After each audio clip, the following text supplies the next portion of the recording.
Hello students, in today's lecture number 14 on ray optics and optical instrument, we shall have discussion on compound microscope. We shall derive an expression for magnification or magnifying power of compound microscope. इससे पहले हमने discuss किया था simple microscope. Simple microscope होने के बावजूद भी हमें कंपाउंड माइक्रोस्कोप की ज़रूरत क्या है, पहले इसको समझ लेते हैं. देखिए, ये था सिंपल माइक्रोस्कोप जिसको हम मैग्नीफाइंग ग्लास कहते हैं. और इसकी यदि मैग्नीफाइंग पावर की हम बात करें तो जो मैग्नीफाइंग पावर है सिंपल माइक्रोस्कोप की वो आई थी 1+d/Fe. लेकिन जो ये मैग्नीफाइंग पावर है सिंपल माइक्रोस्कोप की, जो कि एक जिसमें एक ही लेंस का यूज किया जाता है, तो फॉर सिंपल माइक्रोस्कोप ध्यान रखिएगा जो मैग्नीफिकेशन है वो काफ़ी लो होता है. सिंपल माइक्रोस्कोप के द्वारा जो मैग्नीफिकेशन होता है वो काफ़ी कम होता है. यानी इसकी जो मैग्नीफाइंग पावर है नॉर्मली 9 से कम होती है या 9 हो सकती है. इतने कम मैग्नीफिकेशन से हम क्लियर पिक्चर नहीं देख पाते हैं. जो माइक्रोस्कोपिक स्टडी है वो उतनी ज़्यादा बेटर नहीं हो पाती है कई केसेज में. इसलिए हमें एक दूसरे माइक्रोस्कोप की ज़रूरत होगी जिसमें हम एक से ज़्यादा लेंसेज का यूज करते हैं. तो यही हमने कंपाउंड माइक्रोस्कोप का एक एग्जाम्पल लिया है. कंपाउंड माइक्रोस्कोप में हम दो लेंसेज का यूज करते हैं, जिसमें से एक लेंस ऑब्जेक्टिव लेंस कहलाता है और एक लेंस आईपीस कहलाता है. आपने बायोलॉजी लैब में कंपाउंड माइक्रोस्कोप यूज किया होगा. जो जिस जगह आप स्लाइड रखते हैं, स्लाइड जिसको आप ऑब्जेक्ट भी नाम दे सकते हैं, उस ऑब्जेक्ट के पास जो लेंस होता है उसे हम ऑब्जेक्टिव लेंस कहते हैं. और जिस जगह से आप देखते हैं, जिस लेंस में आप देखते हैं, जिसे आप आई पीस भी कहते हैं, ठीक है, आंख के पास जो लेंस होता है जहां से आप देखते हैं उसे आप आई पीस कहते हैं. तो दो टाइप के कॉन्वेक्स लेंसेज का यूज होता है कंपाउंड माइक्रोस्कोप में, एक ऑब्जेक्टिव लेंस और एक आई पीस. डेफिनेटली जब एक लेंस के बजाय दो लेंसेज का हम यूज करेंगे तो उसका मैग्नीफिकेशन जो है ज़्यादा होगा, मैग्नीफाइंग पावर ज़्यादा होगी. तो पहले हम जानते हैं कि अब हमें ये तो पता चल गया कि कंपाउंड माइक्रोस्कोप का क्या एडवांटेज है as compare to simple microscope. क्योंकि कंपाउंड माइक्रोस्कोप में हमें हायर मैग्निफिकेशन पावर मिलती है, हायर मैग्नीफाइंग पावर मिलती है as compare to simple microscope. अब हम जानते हैं कि इसको बनाते कैसे हैं. देखिए, इसमें दो टाइप के लेंस यूज होते हैं बेटा. एक होता है ऑब्जेक्टिव लेंस जो ऑब्जेक्ट के पास होता है. ऑब्जेक्टिव लेंस का जो अपर्चर है वो कम होता है. ऑब्जेक्टिव लेंस का अपर्चर कम होता है, ठीक है. और जो दूसरा, ये मान लीजिए इसका प्रिंसिपल एक्सिस है और ये ऑब्जेक्टिव लेंस है, ठीक है, ये ऑब्जेक्टिव लेंस है और इसका ये ऑप्टिकल सेंटर हो गया O1. ये पहला लेंस लिया मैंने जिसका ऑप्टिकल सेंटर O1 है और इसको क्या नाम दिया, ऑब्जेक्टिव लेंस. इसको नाम दे देते हैं ऑब्जेक्टिव लेंस, ठीक है.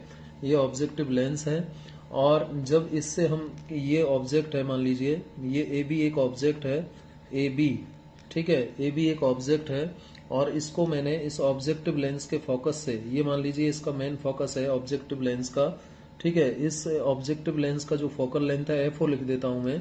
ऑब्जेक्टिव लेंस का ये मेन फोकस है, ये लेफ्ट साइड का मेन फोकस है और राइट साइड में भी इसका फोकस होगा, इसको भी हम FO कहेंगे, ठीक है. ये इस टाइप से फोकस है. अब देखिए हमने इसको कहाँ रखा है, F0 और 2F0 के बीच में रखा है.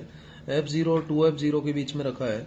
अब यदि हम इसकी, चलो इससे भी कोई मतलब नहीं है कि ये ऑब्जेक्ट कहाँ रखा हुआ है. हम तो इसकी इमेज बना लेते हैं. इस ऑब्जेक्ट AB की इमेज क्या बनेगी, इस ऑब्जेक्टिव लेंस पर एक लाइट रे हम ये पैरेलल भेजते हैं. पैरेलल जाने के बाद आप जानते हैं गोल्डन रूल ऑफ ऑप्टिक्स के अकॉर्डिंग कि ये लाइट रे इस तरीके से फोकस से पास होगी. कहाँ से पास होगी, फोकस से पास होगी. तो ये लाइट रे फोकस से पास हो गई. दूसरी लाइट रे आप ऑप्टिकल सेंटर से पास होते हुए भेजें. और जब ऑप्टिकल सेंटर से पास होते हुए लाइट रे को भेजेंगे तो ये देखिए दोनों लाइट रे इस जगह मिलेंगी. ये दोनों लाइट रे इस जगह मिल रही हैं. इस जगह क्या बनेगा, इमेज बनेगा. और ये इमेज किसका होगा, ये इमेज होगा ए का. किसका इमेज होगा, ए का इमेज होगा. और ए का जो ये इमेज है, इसको थोड़ा सा इरेज कर देता हूँ, ठीक है. ये यहाँ पर ए का इमेज बनेगा ए डैश. क्या बनेगा, ए डैश. ए का इमेज बनेगा ए डैश. और ये कैसा इमेज होगा, रियल एंड इन्वर्टेड होगा. कैसा इमेज होगा, ये रियल एंड इन्वर्टेड होगा। रियल एंड इन्वर्टेड इमेज यहाँ पर बन गया किसका, ऑब्जेक्ट ए बी का। जो आपने ऑब्जेक्ट रखा है, जिसको आपने ऑब्जेक्टिव लेंस से देखा, तो ऑब्जेक्टिव लेंस, ध्यान रखिए कई बार ऑब्जेक्टिव क्वेश्चन आ जाता है एग्जाम में कि what is the nature of the image formed by objective lens of A compound microscope. तो जनरली हम कंपाउंड माइक्रोस्कोप पर ध्यान दे देते हैं और आंसर लिख देते हैं कि वर्चुअल एंड इरेक्ट बनता है, जबकि ऑब्जेक्टिव लेंस जो होता है कंपाउंड माइक्रोस्कोप का, वो तो रियल एंड इन्वर्टेड इमेज बना रहा है। ठीक है, अब देखिए एक दूसरा लेंस और हम यहाँ पर यूज करते हैं। इस ऑब्जेक्ट को हम देखेंगे, कहाँ से देखेंगे, आईपीस से देखेंगे। जो आईपीस हम यहाँ पर यूज करते हैं, जो आईपीस हम यहाँ पर यूज करते हैं, उस आईपीस का जो अपर्चर है वो बड़ा होता है as compare to objective lens. Eyepiece का जो अपर्चर है बेटा वो ज्यादा होता है ऑब्जेक्टिव लेंस के कंपैरिजन में। और ये ऑप्टिकल सेंटर मान लेता हूं मैं आईपीस का। ये O2 क्या है, ऑप्टिकल सेंटर है आईपीस का, इसको मैं आईपीस लिख देता हूं। ठीक है, ये आईपीस हो गया। ध्यान रखिए कंपाउंड माइक्रोस्कोप में ऑब्जेक्टिव लेंस का अपर्चर छोटा होता है और आईपीस का अपर्चर बड़ा होता है। आपने जब बायोलॉजी लैब में स्लाइड्स की स्टडी की होगी या करेंगे तो, या कहीं भी आपने देखा होगा, तो जिस जगह स्लाइड रखी होती है, जिस जगह ऑब्जेक्ट होता है, उस ऑब्जेक्ट के पास में जो लेंस होता है उसका डायमीटर कम होता है, उसका अपर्चर कम होता है, जबकि जो आंख के पास लेंस होता है उसका डायमीटर ज्यादा होता है, उसका अपर्चर ज्यादा होता है। अब यहाँ पर देखिए जो फाइनल इमेज कहाँ बनेगी, देखिए ये फर्स्ट ये है आपका रियल ऑब्जेक्ट। रियल ऑब्जेक्ट की इमेज इस फर्स्ट ऑब्जेक्टिव लेंस के कारण ये बन गई। ये फर्स्ट इमेज है। ये जो फर्स्ट इमेज है ए डैश बी डैश, आप जानते हैं बेटा कि ये दूसरे लेंस के लिए ऑब्जेक्ट की तरह बिहेव करेगी। इस दूसरे लेंस यानी आईपीस के लिए ऑब्जेक्ट कौन होगा, ए डैश बी डैश होगा, ना कि ए बी। ये बात हमने कॉम्बिनेशन ऑफ लेंस में पढ़ी है। कॉम्बिनेशन ऑफ लेंस में हमने ये पढ़ा था, ध्यान कीजिए, कि फर्स्ट लेंस के द्वारा जो बनने वाली इमेज है, फर्स्ट इमेज जिसको आप कहते हैं, वो सेकंड लेंस के लिए ऑब्जेक्ट की तरह बिहेव करती है। तो देखिए ये जो फर्स्ट इमेज बन रही है, जो फर्स्ट ऑब्जेक्टिव लेंस के कारण बन रही है, ये आईपीस के लिए ऑब्जेक्ट की तरह बिहेव करेगी। और देखिए इस तरीके से ऑब्जेक्ट की तरह बिहेव करेगी।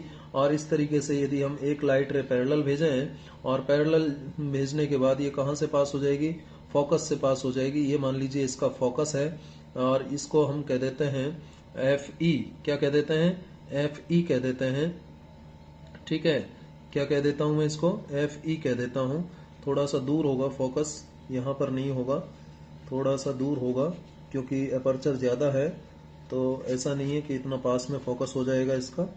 तो देखिए फोकस इसका कहाँ होगा, यहाँ इस जगह के आसपास होगा, FE। ये FE, ये मैं फोकस मान लेता हूँ आई पीस का। और यहाँ पर देखिए ये लाइट रे इस तरीके से चली जाएगी, पैरेलल जाने के बाद फोकस से पास होती है, ये आप जानते हो। ठीक है, और दूसरी लाइट रे आप ऑप्टिकल सेंटर से भेजेंगे। दूसरी लाइट रे को आप ऑप्टिकल सेंटर से पास होते हुए भेजें, और ऑप्टिकल सेंटर से पास होते हुए लाइट रे सीधे चले जाएगी, ये आप जानते हैं। और यहाँ से आप देख रहे हैं, यहाँ से आप देख रहे हैं। ठीक है, तो ये आईपीस है, यहाँ से आप ऑब्जेक्ट को देख रहे हैं। तो ये जो ऑब्जेक्ट है इसकी इमेज यहाँ से आपको दिखाई देगी, कैसी, वर्चुअल एंड इरेक्ट इमेज दिखाई देगी। और वो वर्चुअल एंड इरेक्ट इमेज आपको कहाँ दिखाई देगी, देखिए वर्चुअल एंड इरेक्ट इमेज जो आपको दिखाई देगी यहाँ पर, इसमें थोड़ा सा हमें क्या करना पड़ेगा, इसकी इमेज यहाँ कहीं आएगी बेटा, ये इस तरीके से इमेज आएगी और इस तरीके से इमेज आएगी। और इसको आगे बढ़ाऊं तो इस तरीके से इमेज जाएगी, इस तरीके से इमेज यहाँ बन रही है, यहाँ पर इमेज बनेगी। ठीक है, यहाँ पर इमेज बनेगी। ये थोड़ा सा टेढ़ा हो गया, इसको सीधा कर लो, चलो।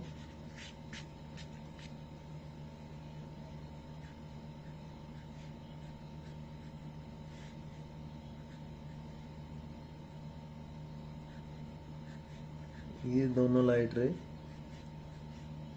इस तरीके से यहाँ पर मिलेंगी और यहाँ पर ये इमेज बनेगी। इस प्रिंसिपल एक्सिस को थोड़ा सा बढ़ा दो और ये इमेज बन गई। ये फाइनल इमेज बनेगी, ऑब्जेक्ट की ये फाइनल इमेज होगी। और इसको हम कह सकते हैं A double dash B double dash. क्या कहेंगे, A double dash B double dash, A double dash B double dash. ठीक है भाई, ठीक है ये बात। A double dash B double dash ये फाइनल इमेज बनी किसकी, इस कंपाउंड इस आई पीस से जो फाइनल इमेज आपको दिखाई देगी इस ऑब्जेक्ट की, ये दिखाई देगी। और ये जो इमेज है ये कैसी होगी, वर्चुअल एंड इरेक्ट होगी। ये इमेज कैसी होगी, वर्चुअल एंड इरेक्ट होगी। आप चाहें तो इसको डॉट से रिप्रेजेंट कीजिए, क्योंकि ये वर्चुअल इमेज है, ये वर्चुअल इमेज है, इसलिए इसको डॉट से रिप्रेजेंट कीजिए। A dash A double dash B double dash ये वर्चुअल इमेज होगी। ये ए डैश बी डैश जो है फर्स्ट इमेज होगी, और ये कौन सी इमेज हो गई, वर्चुअल इमेज हो गई। ये कौन सी इमेज हो गई, वर्चुअल इमेज हो गई। ठीक है, कौन सी इमेज हुई बेटा, वर्चुअल इमेज हुई। ठीक है, चलिए यहां तक हो गया। अब देखिए जरा, ये वर्चुअल इमेज हमारी बन गई। Final image virtual and erect होगी, ध्यान रखना। ये वर्चुअल एंड इरेक्ट इमेज बनी, वर्चुअल एंड इरेक्ट। ठीक है, वर्चुअल एंड इरेक्ट इमेज यहाँ पर बनी है, और ये रियल एंड इन्वर्टेड ऑब्जेक्टिव के कारण बनी। ये एफ ई है तो इसका भी एफ ई आप इधर मान सकते हो। ठीक है, एफ ई जो आपने आई पीस का लिया है इसका भी एफ ई आप इधर ले लीजिए। तो एफ ई की बात करें तो यहाँ कहीं एफ ई ले सकते हैं आप। ठीक है, यहाँ एफ ई इसके आसपास आएगा एफ ई। ठीक है, इतना डिस्टेंस पर इधर है तो इतना ही डिस्टेंस पर इधर ले लेंगे, ये एफ ई होगा। ठीक है भाई, ये क्या होगा, एफ ई होगा। ठीक है, ये वर्चुअल इमेज आपकी आ गई। उम्मीद है आपको ये रे डायग्राम समझ में आया होगा। और देखिए दूसरी बात और बताऊं कि ये जो ऑब्जेक्टिव है, ऑब्जेक्टिव लेंस और आई पीस के बीच जो लेंथ होता है इसे हम लेंथ ऑफ माइक्रोस्कोपिक ट्यूब कहते हैं। ये एल क्या है, L is the length of microscopic tube, length of microscopic tube, length of microscopic tube कहते हैं इसे। ठीक है, लेंथ ऑफ माइक्रोस्कोपिक ट्यूब कहते हैं। और ठीक है, यहां तक ठीक है। और दूसरा हम ये मान लेते हैं कि जो ये इमेज बन रही है बेटा, ये जो फाइनल इमेज बन रही है ये आई पीस से कहां पर बन रही है, least distance of distinct vision पर बन रही है। इमेज कहां बन रही है, least distance of distinct vision पर इमेज बन रही है, ये हम मान लेते हैं। ठीक है, इमेज कहां बन रही है, least distance of distinct vision पर। तो इमेज रे डायग्राम बनाना आपको आ गया होगा। देखिए रे डायग्राम क्या है, रे डायग्राम क्या कहता है, रे डायग्राम ये कहता है कि ये आपका ओरिजिनल ऑब्जेक्ट है ए बी, इसके कारण ये ऑब्जेक्ट के पास रखा हुआ है, इसे ऑब्जेक्टिव लेंस कहते हैं। ऑब्जेक्टिव लेंस के कारण इस ऑब्जेक्ट की इमेज ये बन गई रियल एंड इन्वर्टेड। ये जो फर्स्ट ऑब्जेक्टिव लेंस के कारण इमेज बनी है रियल एंड इन्वर्टेड, ये इस आई पीस के लिए ऑब्जेक्ट की तरह बिहेव करेगी। इस आई पीस का ऑब्जेक्ट होगा ये फर्स्ट इमेज जो कि ऑब्जेक्टिव लेंस के कारण बनी है। अब इस आई पीस के कारण जो बनने वाली इमेज है वो ये होगी, वर्चुअल एंड इरेक्ट होगी, जो हम मान रहे हैं कि कहां पर बन रही है, least distance of distinct vision पर बन रही है, यानी आंख के नियर पॉइंट पर बन रही है। कहां पर बन रही है, आंख के नियर पॉइंट पर बन रही है। समझ में आ गई यहां तक बात। और ये जो ऑब्जेक्टिव और आई पीस के बीच का जो डिस्टेंस है इसको एल कहते हैं। और ये एल क्या होता है, ये दोनों एक ट्यूब से जुड़े रहते हैं, आपने ध्यान दिया होगा, ये दोनों एक ट्यूब से जुड़े रहते हैं जिसे हम माइक्रोस्कोपिक ट्यूब कहते हैं। लेंथ ऑफ माइक्रोस्कोपिक ट्यूब कहलाता है ये कौन, एल। ठीक है, अब ये जो अरेंजमेंट है बेटा ये रैक एंड पीनियर अरेंजमेंट है। ये कैसा अरेंजमेंट है, rack and pinion. Rack and pinion arrangement क्या होता है, रैक एंड पीनियन अरेंजमेंट का मतलब इसमें हम जो आपका आई पीस है इसको आगे पीछे मूव किया जा सकता है। रैक एंड पिनियन अरेंजमेंट में आई पीस को इधर उधर मूव किया जा सकता है, यानी इसको इधर लाया जा सकता है, इसको इधर ले जाया जा सकता है, यानी लेंसेज को एक दूसरे की तरफ मूव किया जा सकता है। ठीक है, इसके बेटर इमेज देखने के लिए हम लेंसेज को आगे पीछे मूव कर सकते हैं। ठीक है, इसे कहते हैं रैक एंड पिनियन अरेंजमेंट। सो हमने यहाँ पर एक ऑब्जेक्ट ए बी लिया, उसकी इमेज बनी बेटा, ऑब्जेक्ट ए बी की इमेज बनी क्या, रियल एंड इन्वर्टेड इमेज बनी ए डैश बी डैश। ठीक है, रियल एंड इन्वर्टेड इमेज है और ये ए डैश बी डैश है। A dash B dash will act as an object for eyepiece. ठीक है, and the image formed due to eyepiece will be virtual and erect. कैसी होगी, virtual and erect image होगी। और magnified होगी, कैसी होगी, मैग्नीफाइड होगी। और ये जो एडजस्टमेंट है वो हमने इस तरीके से किया है, आई पीस का और ऑब्जेक्टिव लेंस का एडजस्टमेंट इस तरीके से किया है कि जो वर्चुअल इनरैक्ट यानी जो फाइनल इमेज बन रही है वो कहां पर बने, least distance of distinct vision पर बने, यानी कैपिटल डी डिस्टेंस पर बने, किससे, आई पीस से। ठीक है, अब चलिए मैग्नीफाइंग पावर हम कैलकुलेट करेंगे इस कंपाउंड माइक्रोस्कोप के लिए। अब आप जानते हैं मैग्नीफाइंग पावर कैसे डिफाइन किया जाता है। बेटा देखिए, ये रे डायग्राम पर मैंने बहुत ज्यादा फोकस किया है, इसको आपको बनाना आना चाहिए और एक अच्छे तरीके से आपको बनाना है। ठीक है, आप देखिए हमारा उद्देश्य क्या है, मैग्नीफाइंग पावर निकालना। तो magnifying power of compound microscope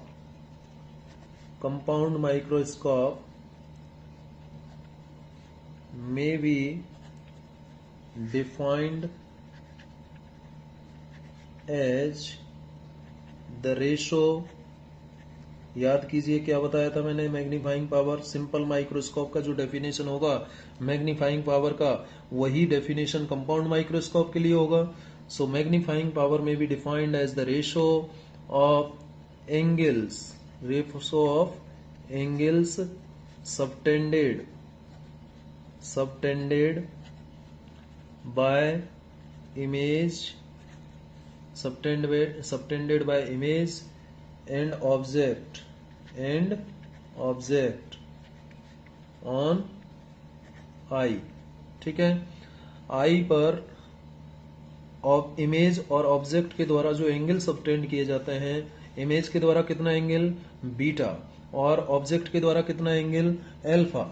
ये जो एंगल का रेशो है बीटा और अल्फा का, इसे ही हम क्या कहते हैं, इसे ही हम कहते हैं मैग्नीफाइंग पावर। देखिए अभी इमेज है आपकी, ये A dash, A double dash, B double dash, ये इमेज है आपकी, और इस इमेज ने इस आई पीस के साथ कितना एंगल बनाया, इमेज ने आई पीस के साथ जो एंगल बनाया इसको कंसीडर करूंगा मैं बीटा।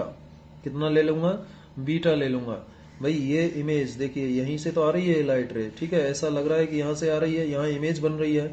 तो ये आई पीस के साथ जो इस इमेज ने एंगल सबटेंड किया है वो ये हो गया बीटा। अब ऑब्जेक्ट का इस आई पीस के साथ एंगल कैसे पता करें, अब सीधे इसका जो है एंगल हम निकाल नहीं सकते, ठीक है या नहीं, सीधे हम निकाल नहीं सकते। तो हम क्या करेंगे, देखिए यहाँ से आप वैसे तो चाहें तो यहाँ से सीधे एक ट्राइंगल ड्रॉ कर सकते हैं, एक ट्राइंगल यहाँ से भी ड्रॉ किया जा सकता है।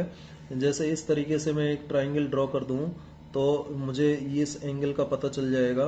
ये जो ट्राइंगल मैंने ड्रॉ किया है बेटा, ये जो मैंने ट्राइंगल ड्रॉ किया है, ये एंगल आपको अल्फा मिल जाएगा। ये एंगल क्या मिल जाएगा, अल्फा मिल जाएगा। ये एंगल क्या मिल जाएगा, अल्फा मिल जाएगा। यानी कौन सा एंगल अल्फा होगा, देखिए ये जो ऑब्जेक्ट है, ऑब्जेक्ट के द्वारा आई पर सबटेंड किया गया जो एंगल होगा, ऑब्जेक्ट के द्वारा आई के साथ जो बनाया गया ये एंगल होगा। ये डॉटेड लाइन आपको दिखाई दे रही होगी, ये जो ट्राइंगल आपको दिखाई दे रहा है AO2V, ये जो ट्राइंगल दिखाई दे रहा है, इसमें ये वाला जो एंगल होगा, मैं इसको और थोड़ा ठीक से ड्रॉ कर देता हूं। ये वाला जो डॉटेड लाइन है बेटा, ये वाली जो डॉटेड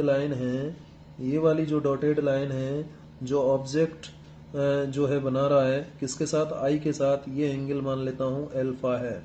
ये एंगल क्या मान लेता हूं, अल्फा है। और इमेज का कितना है, बीटा है। ठीक है, इमेज का कितना है, बीटा है। तो जो मैग्नीफाइंग पावर है वो क्या लिखा जाएगा, मैग्नीफाइंग पावर होगा बीटा अपॉन अल्फा।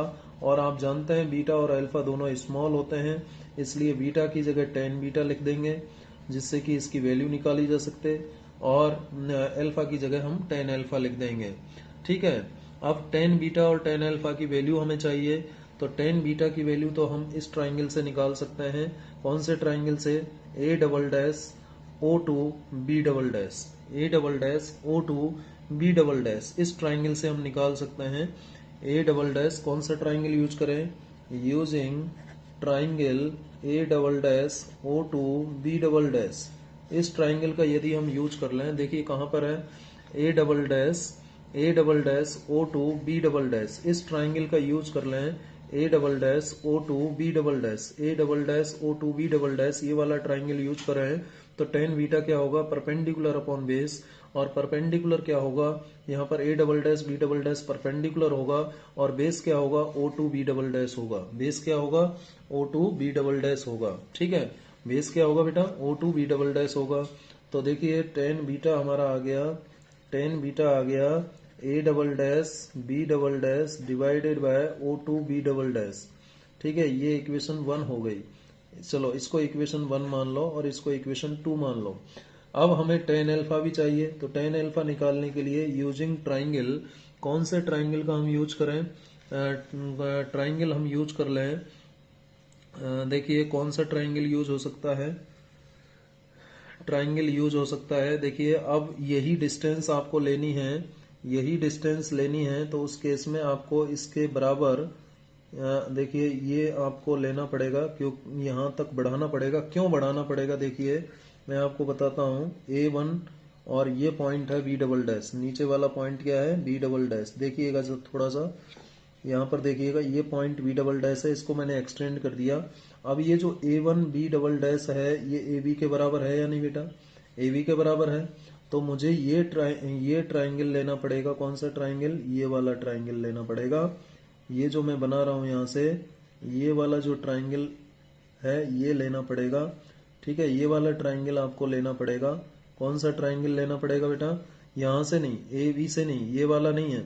तो कौन सा ट्राइंगल लेना पड़ेगा, A1 O2 B double dash. क्यों लेना पड़ेगा, क्योंकि हम ये डिस्टेंस कंसीडर कर रहे हैं, O2 B double dash, O2 B double dash, ये डिस्टेंस हम लेके चल रहे हैं। तो हमें कहां से लेना पड़ेगा ट्राइंगल, यहां से लेना पड़ेगा A1 B double dash. A B के बराबर ये डिस्टेंस हमने कंसीडर कर ली, हमने ऑब्जेक्ट इसके बराबर हाइट का ऑब्जेक्ट यहाँ पर ले लिया, A1 बी डबल डैश। समझ में आया बेटा, इस ऑब्जेक्ट ए बी के बराबर हाइट का ऑब्जेक्ट हमने यहाँ पर ले लिया A1 बी डबल डैश। ऐसा इसलिए किया क्योंकि हम distance O2 B double dash लेना चाहते हैं। क्या लेना चाहते हैं, O2 बी डबल डैश। ठीक है, इसी डिस्टेंस को यूज करते हुए हम इमेज का एंगल निकाल लिए और ऑब्जेक्ट का भी निकालना चाहते हैं। तो ये वाला ट्राइंगल आपको लेना पड़ेगा A1 O2 B double dash, A1 O2 B double dash. ठीक है, क्योंकि ये वाला नहीं है, ये इसको आप हटा दीजिएगा, ये 3 पॉइंट हटा दीजिएगा, यहां से ट्राइंगल बनाइएगा। ठीक है, तो A1 O2 B double dash, A1 O2 B double dash. ठीक है, तो A1 O2 B double dash using triangle A1 O2 B double dash. ठीक है, इस ट्राइंगल का यूज करके टेन अल्फा क्या आएगा बताओ जरा। टेन अल्फा की मैं बात करूं तो परपेंडिकुलर हो गया A1 बी डबल डैश और बेस हो गया O2 बी डबल डैश। ठीक है, A1 बी डबल डैश ये तो परपेंडिकुलर हो गया और बेस हो गया O2 बी डबल डैश। ये इक्वेशन नंबर 3 मान लेता हूं। Using equation 2 and 3, using equation 2 and 3 we may write क्या लिख सकते हैं, we may write m is equal to tan beta, tan beta की वैल्यू रखो इक्वेशन 1 में। We may write using equation 2 and 3, we may write equation 1 as follow. ठीक है, equation 1 को हम निम्न प्रकार से लिख सकते हैं। देखिए इक्वेशन 1 को क्या लिखा जाएगा, टेन बीटा और टेन अल्फा की वैल्यू रखो। तो टेन बीटा की वैल्यू क्या है बेटा, A double dash B double dash upon O2 B double dash, ये टेन बीटा की वैल्यू है। और टेन अल्फा की वैल्यू क्या है, A1 B double dash upon O2 B double dash, ये आ जाएगा। अब इसको जब आप सॉल्व करोगे तो O2 B double dash cancel हो जाएगा और ये आ जाएगा A double dash B double dash upon A1 B double dash, ये आ जाएगा। ठीक है, A1 बी डबल डैश आ जाएगा, ये आ जाएगा बिल्कुल। और अब देखिए आप जानते हो कि जो A1 बी डबल डैश है, A1 बी डबल डैश किसके बराबर है, AB के बराबर है। A1 B double dash AB के बराबर है या नहीं, देखो जरा A1 बी डबल डैश, ये A1 बी डबल डैश बराबर AB है। ठीक है, तो AB रखेंगे तो यहाँ पर जब ऐसा रखेंगे A1 बी डबल डैश की जगह AB रखेंगे तो मैग्नीफाइंग पावर क्या आ जाएगी, A double dash B double dash upon AB आ जाएगा। इसको इक्वेशन 4 मान लो। हाँ, हमने इतना कैलकुलेशन किया था बेटा अभी, m is approximately equal to A double dash B double dash upon AB आ गया। अब इसमें क्या करेंगे, फाइनल मैग्नीफाइंग पावर निकालने के लिए इस इक्वेशन में हम a डैश b डैश से ऊपर नीचे मल्टीप्लाई करेंगे, तो मैग्नीफाइंग पावर जो m लिखा जाएगा a double dash b double dash तो ऊपर है और नीचे क्या था, a b था, तो a डैश b डैश से ये ध्यान रखना पड़ेगा, नीचे मल्टीप्लाई करना है, ऊपर भी मल्टीप्लाई करना है। मल्टीप्लाई एंड डिवाइड ऐसे भी कह सकते हो। भाई इक्वेशन था आपका क्या, a double dash b double dash upon A B. अब इसमें फर्स्ट इमेज का कोई रोल नहीं आ रहा है, तो फर्स्ट इमेज हमें इंक्लूड करना पड़ेगा। तो उसका हमने ये तरीका निकाल लिया, a डैश b डैश से डिवाइड कर दिया, a डैश b डैश से मल्टीप्लाई कर दिया। ठीक है, इतना आने के बाद अब देखिए, इतना जब आ गया, अब ये जो a double dash b double dash image बन रही है, ये किसके कारण है, आई पीस के कारण है। और ये किसका ऑब्जेक्ट है, a डैश b डैश, ये आई पीस का ऑब्जेक्ट है। तो इसका मतलब ये इमेज और ये जो ऑब्जेक्ट है ये किसके लिए है, आई पीस के लिए। तो ये किसका मैग्निफिकेशन होगा, आई पीस का होगा। होगा या नहीं होगा, क्योंकि देखिए यहाँ पर मैं अलग से बताऊं, a double dash b double dash ये फाइनल इमेज है, फाइनल इमेज, ठीक है, फॉर्म्ड बाय आई पीस। ठीक है, आई पीस से जो फाइनल इमेज बन रही है वो है ये। और a डैश b डैश क्या है, a dash b dash is first image formed by objective, ठीक है, विच विल बी ऑब्जेक्ट, ठीक है, which will be object for eyepiece. यही जो इमेज है a डैश b डैश, ये आई पीस के लिए क्या होगी, इमेज ऑब्जेक्ट होगी। तो ये आई पीस का ऑब्जेक्ट हो गया और ये आई पीस की इमेज हो गई। तो आई पीस की इमेज और ऑब्जेक्ट का जो रेशो आएगा वो मैग्नीफाइंग पावर होता है, ये आप जानते हो। ठीक है, और ये क्या है, a डैश b डैश, ये ऑब्जेक्टिव का इमेज है और a b ऑब्जेक्टिव का ऑब्जेक्ट है। तो ये मैग्नीफाइंग पावर किसको बताएगा, ऑब्जेक्टिव लेंस की मैग्नीफाइंग पावर को बताएगा। तो ये आ जाएगा। ठीक है, और ये जो है मैग्निफिकेशन पावर है कंपाउंड माइक्रोस्कोप के लिए। किसके लिए फॉर्मूला आ गया, magnification power of compound microscope. तो जितने भी आप लेंस यूज करोगे, जैसे हमने 2 लेंस यूज किए तो दोनों का मैग्नीफाइंग पावर मल्टीप्लाई हो गया, है या नहीं। तो टोटल मैग्निफिकेशन पावर क्या आ गया, टोटल मैग्नीफाइंग पावर क्या आ गया, आई पीस का magnifying power multiplied with objective का मैग्नीफाइंग पावर। ठीक है, ये वहाँ पे इक्वेशन नंबर डाल लो कोई, हमारा चल रहा था इक्वेशन नंबर 5। तो यहाँ लिख सकते हो इक्वेशन 5 रिप्रेजेंट्स an equation या expression for magnifying power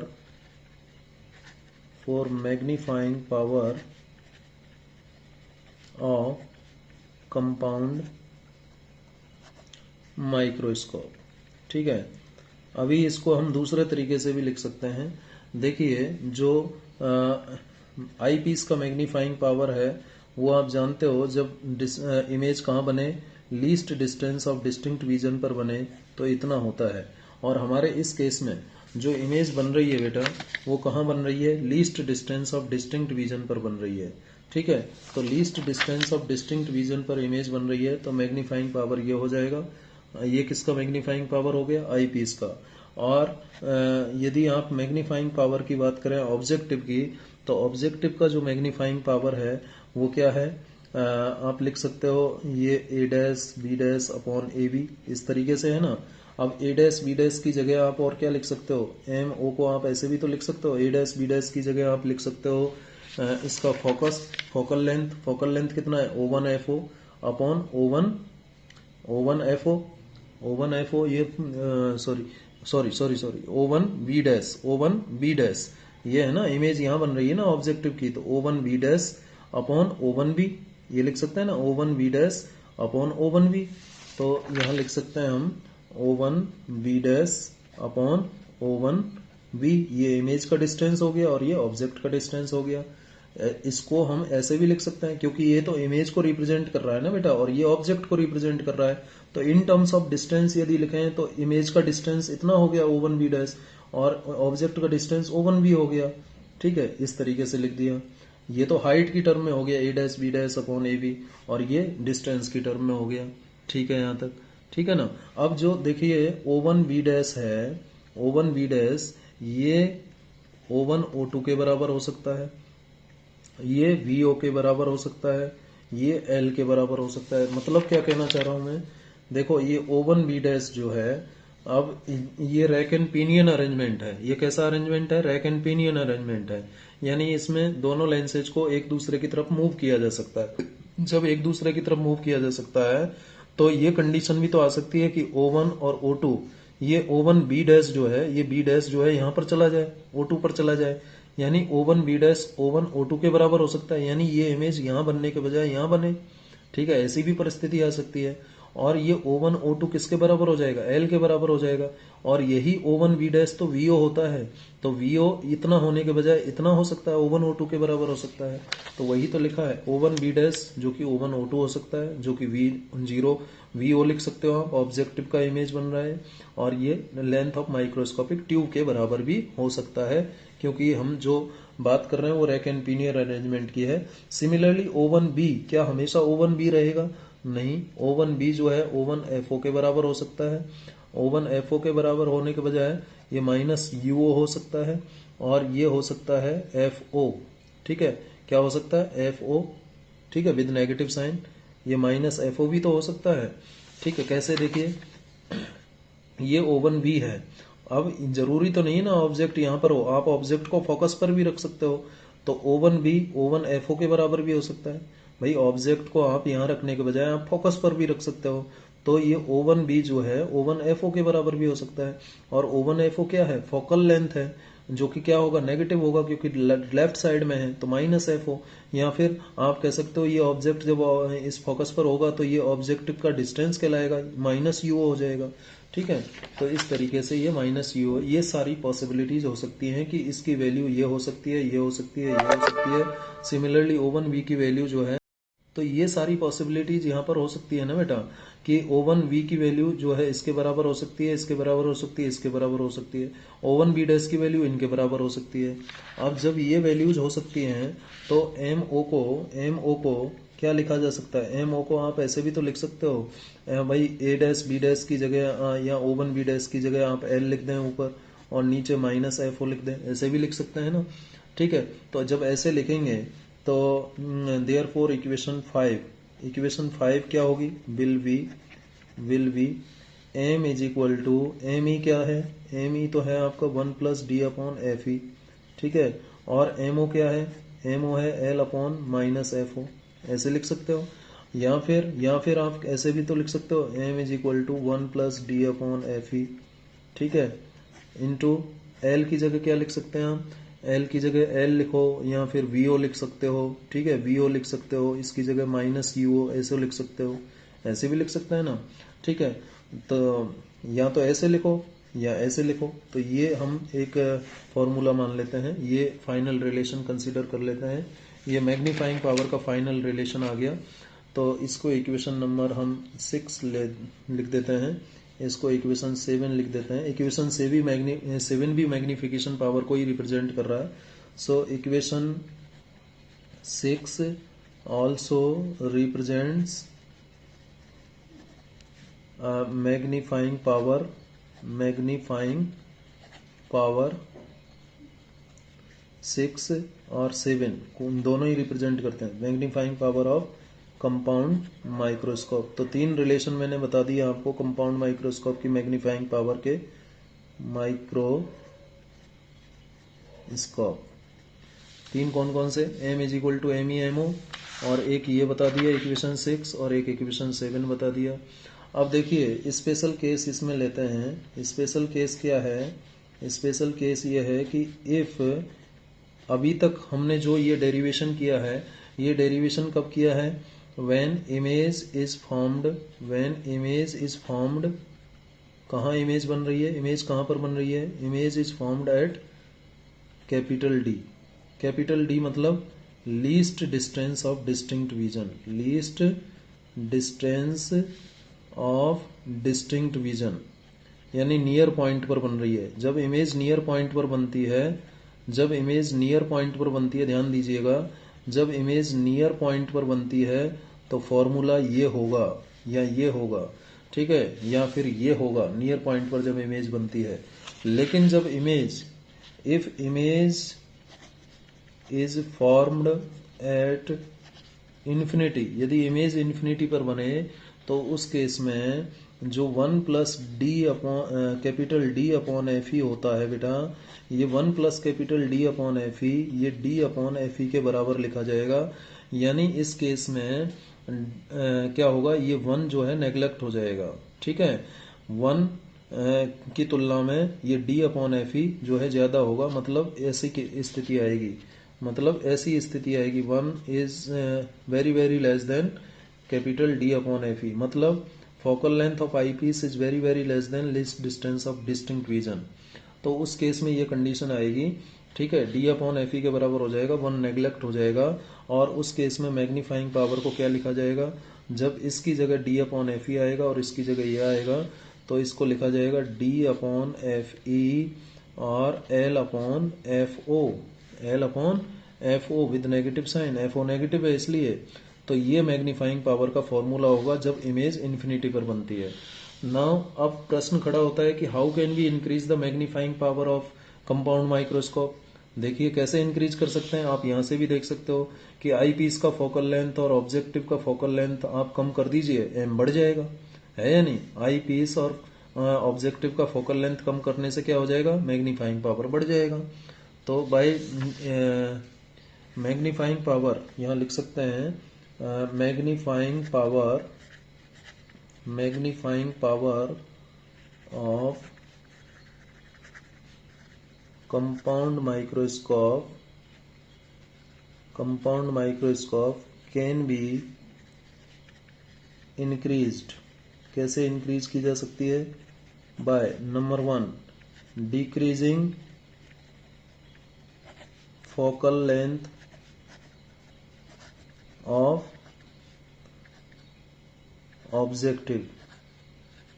objective lens, ठीक है, दैट इज FO, ठीक है। दूसरा by decreasing focal length of eyepiece, ठीक है, दैट इज FE, दोनों को डिक्रीज करके।